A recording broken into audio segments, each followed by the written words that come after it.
probably urge each one of you to take your hand up, take it on your shoulder, and pat your shoulder. Yes, we are nation builders. Guru Bhyo Namaha. Happy Teachers' Day to all of you. Friends, it's very interesting. As we become teachers, we probably become very eager to speak. Give a mic, give a podium, give an audience, you're eager to speak. But over the years, I have realized eagerness to speak probably indicates lack of knowledge. Things are changing at such rapid rate. What is it that we would do? Is society recognizing a profession like this? Where are we in the fit of things? Is some kind of a random thought process that is currently going on in my own mind. So, what I will do in the next 20, 30 minutes is to share some of those thoughts which I cherish are very close to my own heart. And especially in the backdrop of pandemic, I was just searching through and I found this wonderful quote from Jobs who said that there are six best doctors in the world: sunlight, rest, exercise, diet, self-confidence, and friends. Probably this is more apt today on the occasion of Teachers' Day because teachers are one group of people in this country, especially primary school teachers and high school teachers, who are made to do everything else other than teaching. If it is election duty, teachers are assigned. In fact, at one point in time, several years ago, I asked a very senior bureaucrat of both Government of India and MHRD, why is it that you don't allow teachers to just do their job? If there is a crisis, you always pick them up. I think even your recent COVID, it would indicate teachers were actually assigned COVID duty, election duty. And if you look at the various duties that they do, the government school teachers, they get very little time to actually go and interact with the students. But then that very senior bureaucrat told me one secret. He said, Professor, you don't realize teachers are probably one of the last surviving species in the Indian democratic setup. If we assign something, we are sure at least they work sincerely and we get something back. Such amount of confidence and sincerity, we are not in a position to really attract or assign the duties with such kind of confidence to any other department. So I think it's very important for all of us to remain very healthy, mainly because no matter what happens at your home, every day when you get into the classroom, you are always expected to be calm. You're expected to interact with the students with the same kind of vigor. And in some sense, my own principal, Professor Ramegoda, who is no more, he used to say that teacher tribe or a species is very special. It is almost like trying to make you stand in a glass chamber in the middle of M0. I think we have no personal life in real sense. And in fact, what really bothered me in the recent online exercise, that the kind of public scrutiny that is put on this teaching fraternity is probably the maximum compared to the any other profession that we have. It doesn't matter. We will just move on. And on this occasion, probably, yes, I thought I would like to share this, not because we all know that the Teachers' Day is celebrated in honor of Sarvepalli Radhakrishnan, but what is more interesting is he was one of probably the last surviving or last Indian philosophers who taught philosophy with such great vigor in the University of Mysore. I do not know in how many institutions today philosophy is actually offered as a course and how many students really prefer studying philosophy. Maybe on this occasion, I would urge the Vice Chancellor of Dayanand Sagar, please somehow establish a chair for philosophy because philosophy is the bedrock on which nations can be built. But for the Greek philosophers, there would not have been that great nation, Greece, as we know. Indian philosophy is so very ancient, and I think it is the foundation on which the Indian ethos and the moorings actually evolved over a period of time. And all our advancements in science and technology, our personal status, society, culture, all of that has to be on that sound principles of philosophy. In fact, it is very interesting. A Greek philosopher says that there are four types of love, because we all seem to love our students so much and our profession. But he says that there are four types of love. One is what, of course, we all know as romance. Second one is friendship. The third one is affection. And the last one is the divine love. And he goes on to say that one has to inculcate all these four varieties of love in one's life. More so for a teacher, he has to finally show the path for the ultimate mukti, as the Indian philosophy would actually tell you. So this is not a career building kind of an exercise that teachers are doing, but rather it is a character building exercise. In fact, when Sarvepalli Radhakrishnan decided to quit University of Mysore, he was actually taken in a procession on a horse chariot. People, the students virtually ran all the way from Mansgangotri to the railway station. It is actually a couple of kilometers. People who know Mysore would know that. And it's really so heartening to say that he was so popular among the teachers. And as teachers, our only payback is when you're walking on, say, Singapore airport, suddenly somebody comes and says, "Sir, good morning, how are you? I was your student 20 years ago."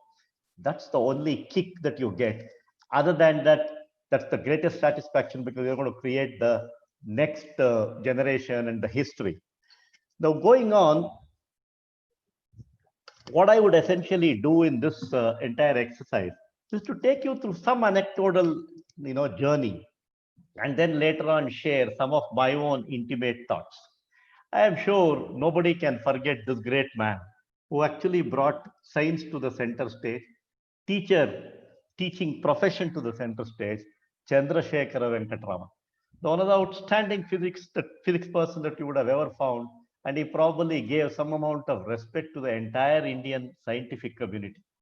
In fact, Sir C.V. Raman was an amazing teacher. In fact, if some of you go through his autobiography, one of the incidents is very interesting. It appears on a very rain had just stopped. It was one of those nice misty evenings in Bangalore, and he had parked his old car in Kaban Park. And then he was actually searching for something in the slushy ground which was there adjacent to the road. It appears some of his students recognized the car and stopped by, and they were worried that professor is actually searching for something. What actually has happened? Then Professor Raman seems to have said, no, no, don't step on this slushy, muddy area. I am actually trying to look for the wings of those small insects. And these are the insects which usually come on a rainy day after the rain has stopped. They usually come in swarms, and then they go and hit the light and they fall down. And the wings of those small, tiny, insect is what I am trying to collect. Then the students were very curious, sir, what is the use of that? No, no, no. Tomorrow I have a small lecture to deliver in a primary school. And in that school, there are not many facilities which are available. I'm simply carrying these small, wings of this bird or insect. And this actually is a very good diffraction grating. If I can hold this against the light, it will be very useful for me to explain the concept of diffraction grating to the primary school students. I'm going to distribute one to all the students who will be in the audience, and I will ask them to look at the light and explain the principle of diffraction grating. Ladies and gentlemen, a Nobel laureate trying to deliver a lecture in a primary school spends hours in Kabban Park searching for something which may make his lecture much better. Please never enter a classroom or a lecture hall without preparation. This is an amazing lesson that I learned going through Sir C.V. Raman's biography. Not only that, he also made sure that anything that he teaches, any science that we do in the laboratory, it has to go to the common man. If I cannot explain my science to a person who is walking on the road, then it is no science. Because communication is not what I teach, it is what others understand. Sir C.V. Raman was another amazing individual. After he spent time in Indian Institute of Science, he also went on to open Raman Research Institute. In those days, there were a lot of confabulation. In fact, Raman effect itself was criticized by British people. They, in fact, formed a committee to actually get into the veracity, the scientific rigor of this entire effect, with some people out of professional jealousy in those days had actually said that this Raman effect is actually a bogus. Of course, things changed the moment he got the Nobel Prize, but then history, it is very sad that he was actually asked to leave Indian Institute of Science. And he had opened the Raman Research Institute, and he was recruiting few people for project assistant. And this is again recorded in one of his students who says how 2.5 rupees changed his life forever. And Dr. Ranganathan writes in one of the books. And this is also very interesting. Apparently, they were all interviewed. The interview went on very well. There were only two positions, and about four people had appeared for the interview because the people who were coming for interviews were coming from different parts of the state. Sir C.V. Raman was kind enough to provide them the travel allowance because commuting was a great problem even in those. Not that it has improved a great deal in Bangalore considering the traffic, but then at least we have means of going today. But in those days, it was still a problem. The interview went on very well, and they were able to select some two people. And then after the interview was over, Sir C.V. Raman was apparently taking a walk and coming out of the Raman Research Institute. Then he saw one of the boys standing outside. Since the number of people who attended the interview were not too many, he was able to actually recognize him. And then he remembered that this was a boy who had actually attended the interview, but he could not make it to the final list. So Raman thought very curious and he said, don't worry, you prepare properly, come back next time, and there could be an advertisement when there is another vacancy that opens up in our institution, so on and so forth. Then that boy said, sir, that is fine. I am not really worried about it, but I am worried about another point. He said, what is it? Sir, you had actually given me 10 rupees as the travel allowance. I did not spend that much amount of rupees. So another 2 rupees 50 paise is actually left with me. I'm talking about, friends, somewhere around 1940s and 50s, around that period. Little after independence, you could say, maybe around 60s, around that. And this 2 rupees 50 paise is something that I don't want to keep it with me. I want to return it back. And after the interview, I went and checked in your office. They said the accounts are closed for the day. You come back tomorrow and return the money. Sir, I have no place to stay in Bangalore and I don't want to keep this money because this does not belong to me. Please help me. So I don't know what to do. That is the reason why I was standing here. Sir C.V. Raman was so moved. He collected the 2 rupees 50 paise and he said, don't worry, you go. He walked few steps and turned back and called this boy and said, you have failed probably in the interview about physics today, but my dear friend, you have won in the great test of honesty. Please come back tomorrow. I will create another position for you so that you can start working with me. Friends, as teachers, this fundamental integrity and honesty is something so very important. And that boy, he worked with Raman and then he finished his PhD and then he went on to become a very famous professor. And he also was quite well known in the Indian scientific circle for quite a long time. And the reason why I am sharing this is, I think the fundamental honesty is another thing that we need to inculcate. I am not, please don't mistake me that I am trying to preach here. It is just that these kind of anecdotes have inspired me that I thought I will share it with you. Nothing more, nothing less. In fact, Raman was also a very voracious speaker. In fact, the All India Radio records another very interesting incident about him. In those days, the news used to come exactly at 8 o'clock. Those of you who are used to radios, because if you go back to earlier days, our only source of information was the radio, newspaper, teachers, and probably friends and an extended family. And that's probably the reason why some of us who are from 70s and 60s have got such a strong bond with the teaching fraternity because they were the only source who actually shaped our information, our own future. So Professor Raman was actually asked to give a talk on colors, and he was very fond of colors because the entire process of diffraction is nothing but colors. And then it was a live broadcast in those days in the Dharwad radio station, and it was exactly at 7:45. And in 7:45, the live telecast would broadcast go up about 15 minutes. And then after he speaks, and the moment it stops, 8 o'clock, the news used to come from New Delhi directly. Raman closed his eyes and he was going on and on with a fantastic oration. Everybody was spellbound on the way in which he was trying to describe how colors are produced, how colorful this universe is. And he was talking on all kinds of things, starting from a butterfly color to everything. And when the AIR director was looking at the watch, it was already 7:45, 7:50, 7:55, and it was getting, very too close to comfort. Now, if he doesn't stop exactly at say 8 o'clock, then there is a problem because the news would automatically come on from Delhi, and then you would be dishonoring and you would not be showing respect to your Nobel laureate. This is a serious issue. And then virtually the director was sweating. But then Raman, as he is, exactly at 7:59, probably about 40, 50 seconds, he stopped. And then the moment he stopped, the director was so relieved. He came running and said, "Sir, thank you very much. It was of great help." Then he said, "Why? What is the problem? Why are you so worried?" "No, no, sir. I was worried about the time. And if you did not stop at 8 o'clock, automatically what you're talking would have been cut off by the people in Delhi in those days." Then he said, "Don't worry. You have told me 15 minutes. You know where my clock is?" He removed his turban and tapped his small protruding, the so-called juttu at his back, as they call in colloquial Kannada.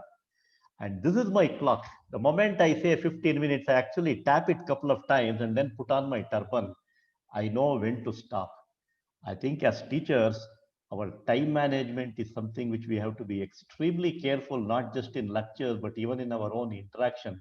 Because unless we start following what we preach, it actually becomes immensely difficult for people to really value time, because that is one thing which does not wait for anybody. Kalaya Tasmai Namaha says Vedas, that if at all there is one thing that doesn't wait for anybody, yes, it is the time.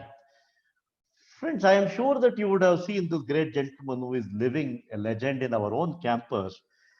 Although I have never worked with him, I have had very brief interaction with him. One such exercise that happened when I had taken him to my own school, Sri Ramakrishna Vidyashala. He narrated an incident which actually shook the very foundation of my own belief in how do we really take up a profession. Professor C.N.R. Rao is an amazing individual. In fact, if you really look at his own history, he came from a very rural area, then studied in Kannada medium, went on to make such an indelible mark in the world scientific arena. And then we had actually prepared what we call as a knowledge park in Mysore in Ramakrishna Vidyashala. He was just walking around and then he saw Vikram Sarabhai, several people. Then he suddenly turned aside and asked me, "Hey, do you know who is a scientist?" Then I just kept quiet, thinking that it is very difficult to even answer because Professor Rao was rolled everything into one. He was a great teacher, he was a great scientist, amazing administrator, and a role model and leader. Then he said, then he narrated an incident. See, I am already around 80, 84. But even today, if you look in a particular year, he publishes nothing less than close to 80 to 90 high-end publications. And if people who know him know that every one of those paper goes through his desk, it is not that just his name is put in something. He knows precisely what is there in every publication. And he said a teacher or a scientist who is in the pursuit of knowledge is one who never stops writing paper, who never stops quenching the curiosity of knowing the unknown, who never stops learning as long as he lives. He said, whenever I went to Cambridge, say he was narrating about a year back, this happened about a couple of years back, and he said, the moment I go to the lab, my friend in the Cambridge, he will come running and show me, Professor Rao, see, this is the new paper which got published. This is a new result. You know what is his age? He is 90 years old. And you know my age, I am 80 years old. Irrespective of the kind of age that we go through, our fascination for learning the unknown, knowing the unknown, and then just enjoying this entire process is so very vital, which is actually keeping me going even after a couple of bypass surgeries. So, friends, this is something unbelievable kind of a passion or the fire in the belly we all have. And I am sure how boring it is to teach the same subjects year after year.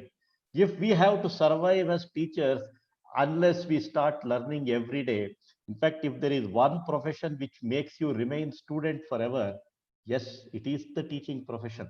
And I think Professor C.N.R. Rao is such a role model that even today, many of the young assistant professors are not able to produce the number of papers that he produces in 1 year in their entire career. It's not just about the number, it is just about the sheer love for the nation, sheer love for science. And Guru Bhyo Namaha, and I put my reverential pranams to this living giant of Indian science. Friends, you would not have seen this gentleman for sure because you would not have been heard. The kind of examples that I gave you earlier are people whom you probably would have known and heard because media would always recognize people who are actually in the limelight. I am sure whatever I am going to explain about this great man would be true to several of you who are in the audience and you would have had similar experience in your own life in schools and colleges.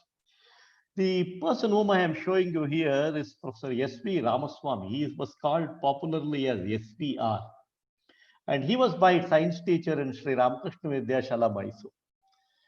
This man was an amazing individual. In fact, he just passed away a couple of years back, and he completed more than 55 years of service to a single school. He never went anywhere. He never went out of that campus. It's a residential school. And then he always wore white shirt and khaki pant, which was the uniform of that school. And he did that on all days, except probably for 2 hours during the marriage ceremony of his own daughter. Never applied leave even for a single day. But this is not very special. This man had such amazing passion for science. He built the first solar cooker in those days, and he was cooking in the cooker for nothing less, as I personally know, for more than 40 years. And he believed in doing everything by himself. And the Scientific American magazine, I don't know how many of you are aware of that, it's a very fantastic magazine. He used to subscribe for this starting from 1950. And in fact, from 1960s, every year he had huge volume of those things in the school. And every science project that we used to do, he used to actually bring something different every time. And the classes that he used to take, he never actually came to a class of science, and he never went out without doing an experiment. For him, selfless love for science and teaching is what actually shaped him. And every time I used to meet him, the amount of pride that he had that I am working in IASC was so unbelievable, something like an unconditional love and blessing. It's very rare that you come across such individuals. Very quietly, he served and shaped the destiny for about thousands of students from that wonderful school. And of course, he is no more with us today. But then I have just put his photograph here to remember him, to really feel that you have such great individuals who have made unbelievable contribution. And this nation is what it is today only because of such individuals. I am sure that all of you who are actually listening to this, you would have several such examples in your own life. And I think you should close your eyes and pray and then seek the blessings of all such selfless characters who have made what we heard today. Professor Ramaswamy was one among those things. In fact, what was very special is when Professor C.N.R. Rao was in the school, and for the first time he asked something to a student. He came back, he was very fond of taking photographs. He came to me and said, Jagdish, I want to take a photograph with you and Professor C.N.R. Rao on either side. And I went and asked Professor Rao, and he very readily obliged. And then after the function was over, he came back and whispered, our prayers are always with you. Please continue working. And that man should be your role model. Always looking at the welfare of students is something which is an unbelievable character in the life and of good teachers. And I am also sure that you would not have actually seen this photograph or this teacher. And some of you are from National College, Baswangudi in Bangalore. You would probably remember him. He is none other than Professor S. Deshikacha. And this photograph was shared by one of our friends on his 90th birthday when he was able to sit and actually do a Homa at his house. In fact, partially you could say my own initiation into teaching profession happened because I was singularly fortunate to come across some outstanding teachers in my school and in National College, Baswangudi. Of course, National College, Baswangudi still continues to thrive with several teachers. But what was very special about this particular individual was he virtually lit the fire in me to take up this profession in an involuntary manner. I did not properly realize it when I was a student studying pre-university education in 84 to 86 in that place. But then he had such a strong impact on me, mainly because of two reasons. He was the principal at that time. Those of you who remember Bangalore, it was not a very comfortable place during that time. A lot of vegetation. Just when the emergency was over in 77, there were a lot of student union activity. Student union election used to be a nightmare. Rowdyism had stepped in, and Ramakrishna Hegde in 83 had just taken over. There were a lot of, turmoil in the city of Bangalore. But this man used to have a lot of work to do in the principal's chamber, and the classes were very big. And I used to run and then bring him into the class. And he never carried a single paper or book in his entire teaching exercise.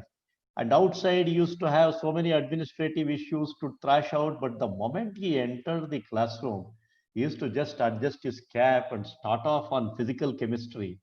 Unbelievable proficiency, and the connect that he had with the teachers and students was so great that you virtually could understand anything and everything. In fact, even the words he used to use for explaining equilibrium reaction keeps rings a bell in me even today. He used to say, Akki can be converted into Anna, but Anna can't be converted into Akki. Irreversible reaction. Please take down. He used to dictate such wonderful, wonderful notes. Some of you in the current generation students would believe, what did they use? These people simply come and dictate some notes. But in the early 70s and 80s, there were no books, there were no computers.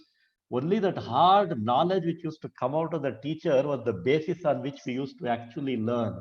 And this man did lot of service to the community, the way he used to write on the board, the discipline that they had in classes. And as a principal, he never missed a single class. Now, this is I keep saying with several institutions with whom I am associated today. The topmost management, starting from the principal, vice chancellor, heads of the department, and professors, please go and teach first year classes. The moment you hire people who are seniors start teaching in the first year classes, automatically all your problems associated with discipline in a college would actually disappear. And classroom is one place that is a special place which is actually given only for you. And that is in heaven. If you can start enjoying inside a classroom, the fire in your belly, my dear friends, would never actually get quenched and you will remain very healthy. I think I have actually spent about initial half an hour trying to tell you and narrate few anecdotes where I feel is very, very essential. I did talk about time management, honesty, need for enjoying science, need for trying to do experiments, go with preparation. All of that is wonderful. But friends, many of you would simply tell me, sir, this is all very good. You are sitting in IASA, you are in a very comfortable position. Your DA is what central government gives you, but you come and work in a private engineering institution. We neither get good students. In fact, working in a private engineering college or a university is a great challenge. I don't deny that. But friends, let me also narrate you that my career began in BMS College of Engineering. I am not here on an exercise of self-grandiosement here, but all that I am trying to tell you is I have actually gone through several things that many of you in the audience would actually be currently going on. I, in fact, began my career as a teaching assistant, and my first month salary was 875 rupees. I taught engineering, drawing, and workshop in BMS. Of course, due to financial reasons, I had to find another job. My second job was in MVIT, some Vishwesvaraya Institute of Technology. In those days, it had just started. And I jumped there after BE only because there was a very great principal in those days called Professor R.V. Surinarayan. He was so happy. In fact, he was one person who went through all the extracurricular activity certificates that I had won in the college, and he said, you are fit to be a teacher. I would give you a permanent position. Please join here. That word permanent rang a bell on me because I was worried that I should get a job. And in those days, getting campus placement was always a problem. There was nothing called campus placement after finishing mechanical engineering. I am actually in exactly a similar, frame of mind like some of you would be there in the current scenario also. Then after having joined there and then working for a couple of years, I very quickly realized that unless you learn or do a master's, there is no future in teaching profession. And then I took a risk and went over to Birla Institute of Technology and finished my master's. And then, of course, the rest is history. I came back to IISc for my PhD and things like that. But I have done university examination. I have been in the flying squad. I have come to the Anand Sagar several times at the Bangalore University flying squad in those days in the early 90s. So I have actually gone through all of this. So I have also struggled for DA from state government. So when I am telling you all of this, it is with the great fond of hope you can actually rise from these kind of situation and yet create a very nice ambience for you. Now, if you look at teaching profession in the early days, I have just put three objects here. One of them is a easy chair. I mean, this is a very fantastic piece of furniture where you can actually relax in the evening. And I have also shown a blackboard, and I have also seen a small book. Symbolically, teaching used to be something like this in the early 60s and 70s, where our primary aim was to impart information and knowledge. Of course, I don't know whether everybody was trying to impart knowledge, but it was by and large information. You used to come and write on a blackboard, then maybe you used to dictate some notes, and the notes could have been prepared by you, or some seniors could have actually given you, or something else. And then you used to prepare them for questions, and then you used to go back. But I think things have changed at such a rapid pace, my dear friends, today. Classrooms are no longer places where information dissemination can take place. Students have access to all kinds of information. You have to get out of your easy chair if you'll have to survive, especially in the higher education space in the coming year. I am sure already this pandemic has shown even teaching profession is not very safe. Several of the teachers have started trying to do alternate jobs like painting, and some of them have started even selling idlis in a very successful way in several places. In fact, I keep interacting with school principals quite often. About 5 years ago, when I was giving a talk in Infosys headquarters, after the talk was over, some of the principals came back, and then along that was a mathematics teacher. This happened probably several years ago when Facebook and my social media was just beginning. She said, "Sir, I have some unusual problem." So she was narrating two things to me. It appears in a mathematics class, which happened in one of the reputed international schools, and I am sure this will start happening even in your colleges very quickly. That's why I'm taking the example of a school. It appears there was one girl who was actually sitting, and then when the teacher used to give away some mathematical formulas and she used to work out a problem, this girl always used to just close the notes and then start reading Harry Potter. Harry Potter had just begun in those days. Because this girl is reading Harry Potter, all her friends used to come and crowd around her, and it was creating disturbance in the class. Then the teacher came and asked, "Why are you doing this? Why are you not taking down the problem? And you are disturbing the class." Then that girl said, "No, ma'am. Whatever you are writing on the board, I have already solved the problem." Then she said, "Where have you seen that?" Then she narrated, "I know that certain such a site is there. I went there and they had explained, I understood." Then the teacher said, "Okay, you write down." And she wrote down and showed the solution to the problem. Teacher was actually taken aback because that was the beginning of all this avalanche of information that was actually trying to happen. Then after the class was there, that girl called up everybody. "Why is the teacher disturbing us?" "I was not disturbing the class. I was just reading a book." What is her problem? Whatever is she is teaching is actually available on several sources in the internet. Friends, these were the words uttered by a sixth standard student almost a decade back. Imagine what would happen today. And in fact, after the class, very jokingly, she said, "Let us go and complain to the principal." These kind of instances are bound to happen in the coming year if you think classroom is a place where we can just play around, give information. In fact, the same interaction, the principal of one of the classes, she also said, "Sir, nowadays I feel very depressed."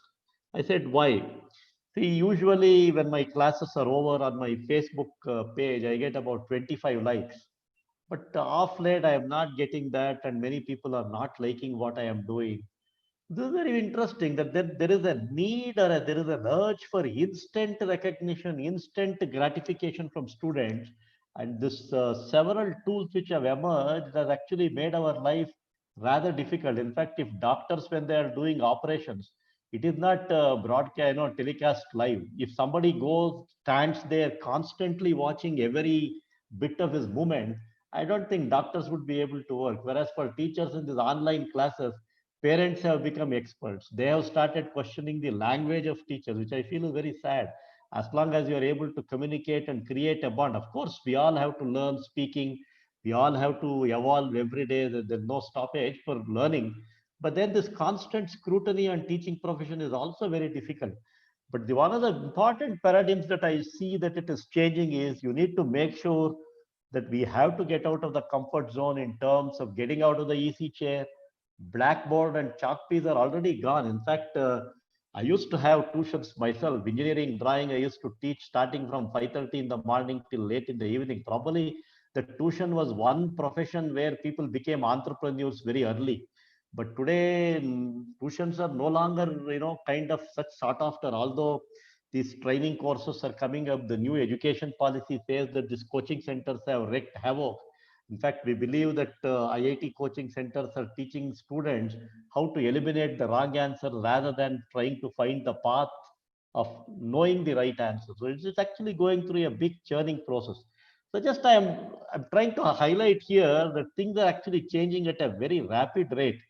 In fact, if you look at classrooms, there are three aspects. Of course, one, there is information, and today it is available in plenty.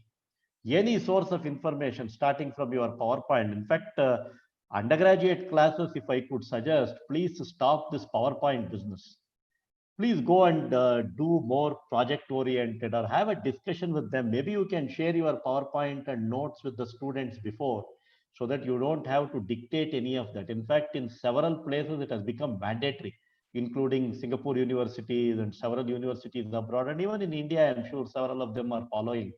Don't try to copy what is there in a book onto the paper. Or this PPT has wrecked havoc today, starting from NPL to Coursera. Free material is available everywhere. That means information is available. Now, how do you convert that information into knowledge is what probably we may have to impart to students. And this is also becoming a challenge because students are having several sites by which they are learning about knowledge. Now, while information and knowledge is something which comes from outside to within, wisdom is something which has to rise from within and move out. Now, this is something nobody can take away from a teacher. Teacher has to grow up and become wiser, and it is he who can impart wisdom to the student and the society in the next at a larger sense. I mean, in case, I mean, this is something. Of course, people would argue artificial intelligence is coming in such a big way. Probably it is a substitute for human brain. I'm not trying to predict technology here, but I am sure that the human being is not just flesh and blood, and there are a lot of unknown facets in our own mind. And it is in this context, I think, how do we manifest information? How do we synthesize knowledge and become wiser and contribute meaningfully to the societal needs is the greatest challenge that the teacher has to impart in the coming years. And I am sure that it is in this direction we will have to reinvent ourselves.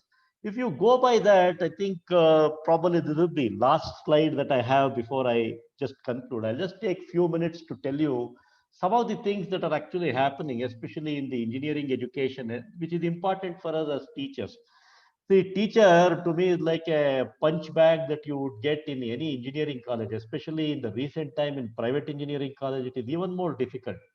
On one hand, your administration will say you have to get accredited in NAC. They would say you have to get accredited in NBA. They would also say you will have to publish papers in top-notch journal. They would very repeatedly keep quoting IASC and IIT examples. And then you will say teacher will get pounded from both ends, one from the administrator side, the other from student side, the third one from the non-teaching staff side. How do you really balance all of this and then get going? And I think research is extremely important. And if you think money is something which is very vital for research, I do agree, money is necessary. But don't be under the impression that several of us, when we began our career in IASC, we had a lot of money, so we were able to build. No. In fact, our own lab, me along with my guide, we started our lab by contributing from our PF.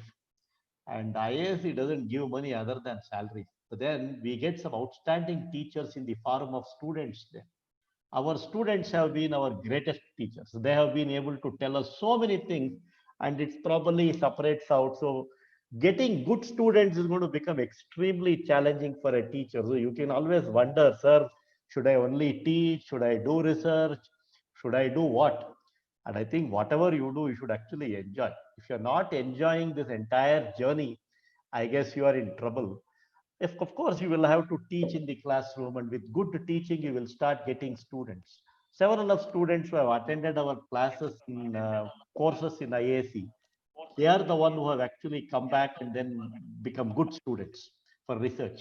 So I think you should teach, and you're already the boundaries between discipline is disappearing. I urge you, at least in Dayanand Sagar, please don't be segmented like aerospace, mechanical. They are all gone. They're all becoming clustered. Learn the art of working together, having mutual respect for people from every department.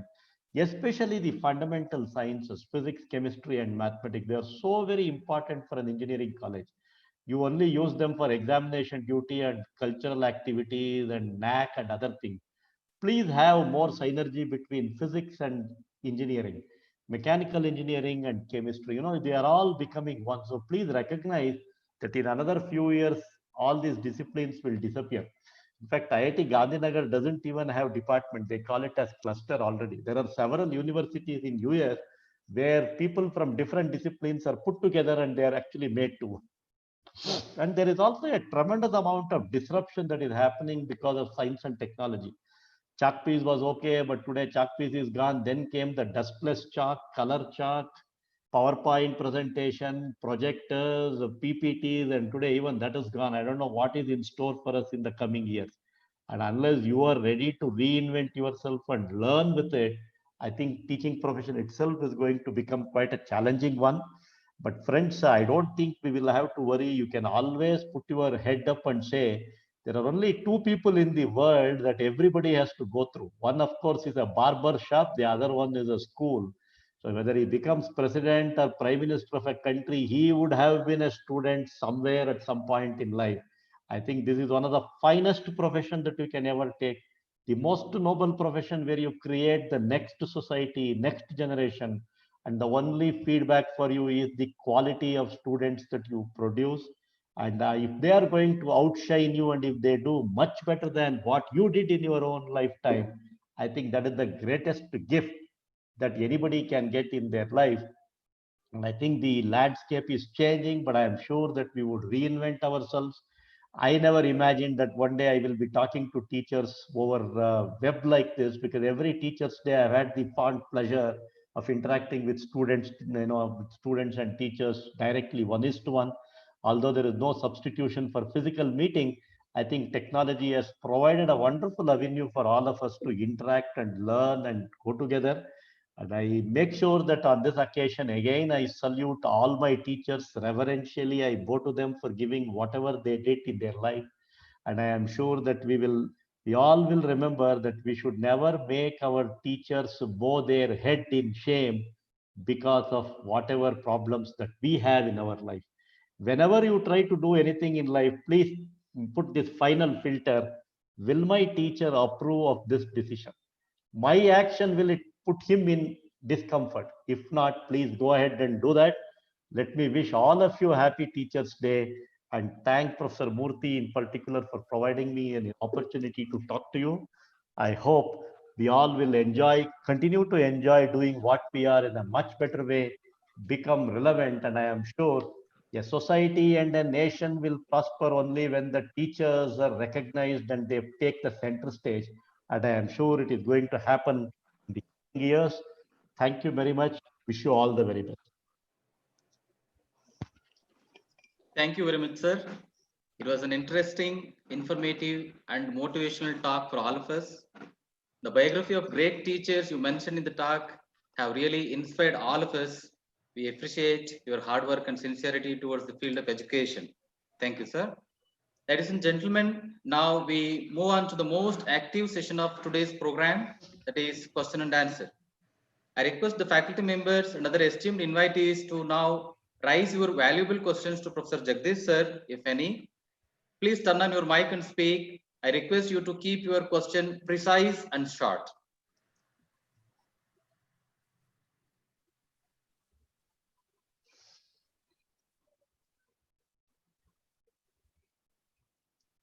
Any questions from the audience side?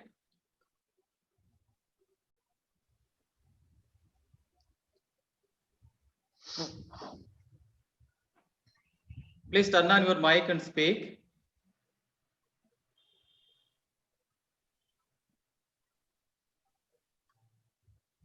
Okay, I hope there are no questions from the audience side. So thank you very much. Thank you, one and all. With much respect, now I call Professor KNV Murthy sir, Chairman, BITES, and Vice Chancellor of the Ananda Sagar University to deliver vote of thanks. Over to you, sir. Good evening. I run short of words to express my gratitude and thanks to Professor Jagdish for having agreed to talk to all of us on the occasion of Teachers' Day. I think this particular lecture was dedicated to those people who have been silently working for the upliftment of students, for the betterment of students. I think was Jagdish took few examples which are live. I think each one of us have to remember our teachers and pay our respects. And the second, we need to become role models for our students. I think that's one of the messages that were given to us by Professor Jagdish. In the sense, we have been publicly audited, both by students and the society. Therefore, it's necessary for all of us to do our best, keep learning in the changing times, and ensure that the students benefit from whatever we are going to do. The society is going to benefit from whatever we do. I thank Professor Jagdish for doing that on behalf of Bytes. He has been our esteemed board member, and possibly Bytes has benefited from his presence and inputs immensely. I think possibly if Jagdish agrees, we would like to have him addressing the faculty on every Teachers' Day so that the message is loud and clear. I heard Professor Jagdish several times. Every time it's new. It's a new kind of thing. And after the talk, I think most of us are motivated and we feel ourselves to be very honored to be teachers. So thank you very much. And as rightly pointed out by Professor Jagdish, we are also organizing one more lecture on September 15th on the Engineers Day, wherein Professor Jamadagni would speak science and engineering conundrum. If there's a confusion with science and engineering, probably he would address all of us on Engineers Day. And that particular, again, I request all of you to be present on the day. Professor Jagdish sir, there are more than 400 people attending this lecture. And there were 240 on the Zoom and Facebook and YouTube live. There are lots of things, and everybody has been sending only one message: amazing, very good, excellent. Thank you very much. I think some of them are not able to unmute. So I do see some message where they say I can't unmute, and then they're asking the host to unmute the mic. In case if some questions are there, I don't mind taking. Otherwise, I would like to. I leave it to you.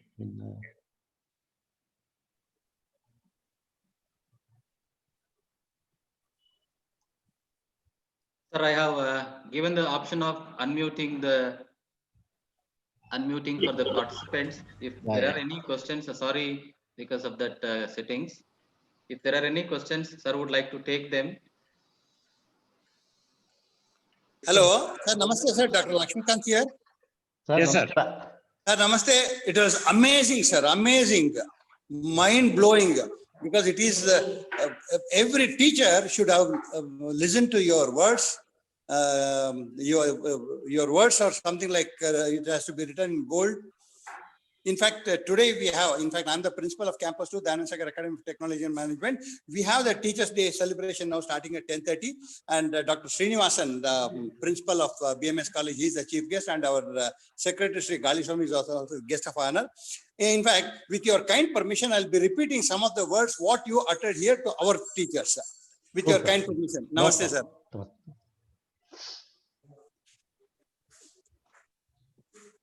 Any other questions, sir, from anybody?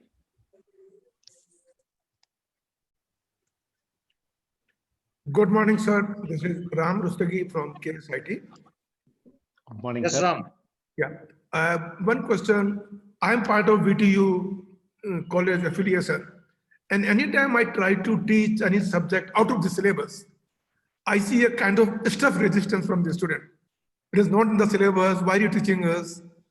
What can I do to help the student, say, learning current things is more important. Syllabus is important, but knowing current things is equally important. What can I do to help motivate the students so that they go little out of the way? So this is actually a very, very important question and point that you raised. I think this is also something that several teachers have asked me when I have interacted. And the whole training in the VTU or the university setup is based on number of questions a student can actually answer. And many of those questions are substitutive in nature, in the sense that they don't really start from basic physics. and there is no complicated mathematics, and then it moves forward. The only way that you can motivate them is try to show the connectivity between the kind of topics that they are learning vis-a-vis what they would really do in their future life. I mean, this connectivity is something which could be a good gateway to show them and enthuse them. For example, if there are laboratories, you can actually take them to the lab. Or if it is, say, if you are teaching, say, control systems, then one of the best ways to show them a device which is working in an open loop or a closed loop control system. It could be a traffic light or something else. So as long as we are able to give real life examples and tell them that whatever topics that you are actually reading has got a direct connectivity to your life plus what you would do in the future for your profession, I am sure slowly teachers, I mean, students are going to listen. But yes, there would be a reluctance, and that reluctance can very easily be mapped by coming out with some kind of a roadmap. And I think we can't say that every student is going to be of the same level. So there are bound to be ups and downs. But I think it is still doable provided we show and bring out this connectivity between the topics and the real life scenario as much as possible, and explain the science behind those working of those devices, and then take them through the mathematics and the solution. I think this is one exercise. I think we have also done a couple of workshops on this for one of the engineering colleges under TechWhip to really identify the science, engineering, and technological issues among all our simple devices, starting from maybe rice cooker to coffee and things like that. The more questions you keep asking there, I think the students are bound to be enthused.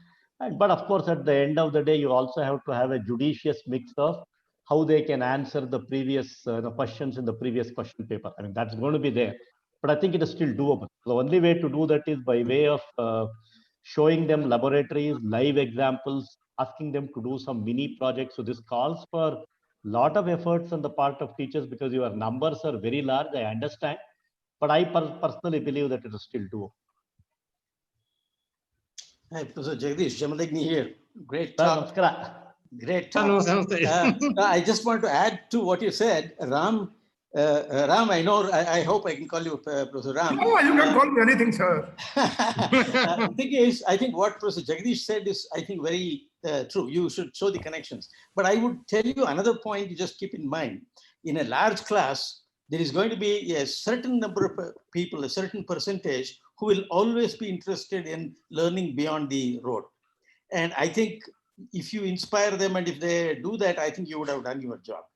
I don't think we should worry too much about everyone following, because as Professor Jagdish said, everyone will not have the same level of understanding and same level of interest. But we shouldn't miss out those who have a lot of interest.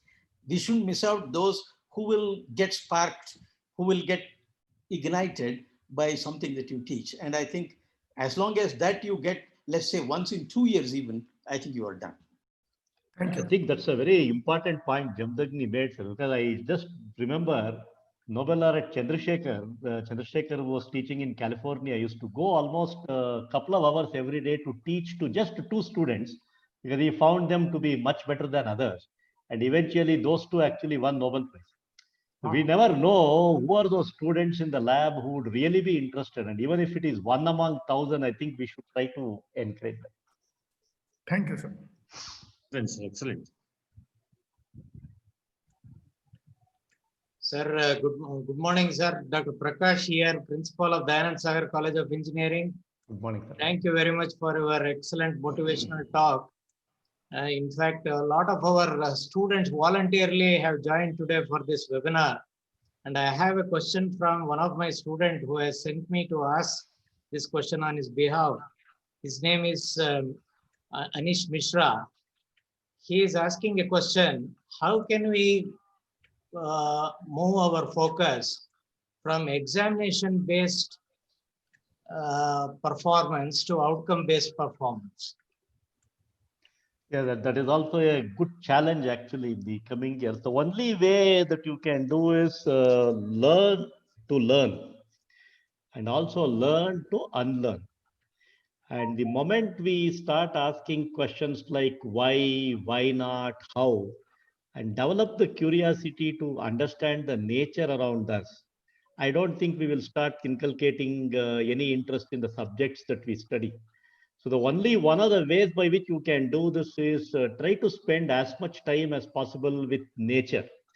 For example, if you take a simple butterfly, the amount of butterfly wing structure, how it produces color, if you try digging deep into that, you would very soon realize that biophotonics is a very active area of research today. It is not on the pigments that is there on the butterfly wing that you get the color. It is actually on several nanostructured ridges which are formed on the butterfly wing, which actually results in total internal reflection. There is a butterfly called Morphus didius, where any light it produces, it can actually filter out even wavelengths. People are trying to build electronic devices based on the butterfly wing today. The reason I quoted that example is not about outcome, it is not about something else. Life is not algebra and arithmetic. If you think, yes, we all go through education, we pass degrees, we get jobs, they're all fine.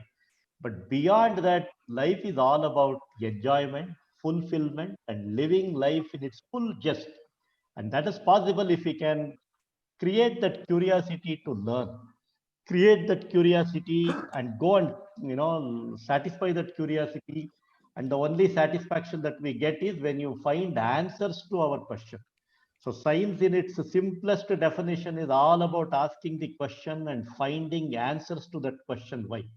If students can start doing this, automatically they would enjoy and they will not look for returns. Please don't look for returns or outcome in science. That's the message. Thank you. Excellent, Jagdish. I wanted to say nearly the same as you said. I think that is the only way. There is no other way, right? Correct. Yeah. So as we were going through, I think I received a message. It's really good. It's in Kannada. It's from Bodhi Ruksha something. Lawyer illadiddare ನ್ಯಾಯವಿಲ್ಲ. Doctor illadiddare ಆರೋಗ್ಯವಿಲ್ಲ. Police illadiddare ಭದ್ರತೆ ಇಲ್ಲ. Engineer illadiddare technology ಇಲ್ಲ. ಆದರೆ ಶಿಕ್ಷಕರು ಇಲ್ಲದಿದ್ದರೆ ಮೇಲಿನ ಯಾರೂ ಇಲ್ಲ ಅಂತ.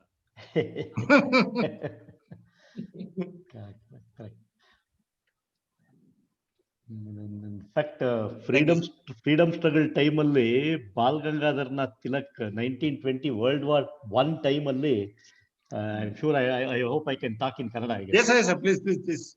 ಆ ಸಮಯದಲ್ಲಿ we were sure that we might get independence, and then ಈ ಮೆಸೇಜ್ ನೀವೇನು ಓದಿದ್ರಿ was actually what Bal Gangadhar Tilak actually replied a journalist. Journalist asked him, sir, mostly we are going to get independence. What do you want to become? Because Tilak was leading. Gandhiji had just come back from South Africa. Would you become prime minister or would you become president? Bal Gangadharnath Tilak told a very beautiful thing. Why do I become all of that? I don't need to become anything like that. I'll go back to my school and start teaching. I will teach and produce students who will become the future prime ministers and presidents of this country. Great. I think only teacher has that privilege, nobody else. Great. Thank you, sir. Thank you, sir. Thank you very much. Thank you very much. Jamadagni sir, we are waiting for that September. Yeah. Thank you, sir.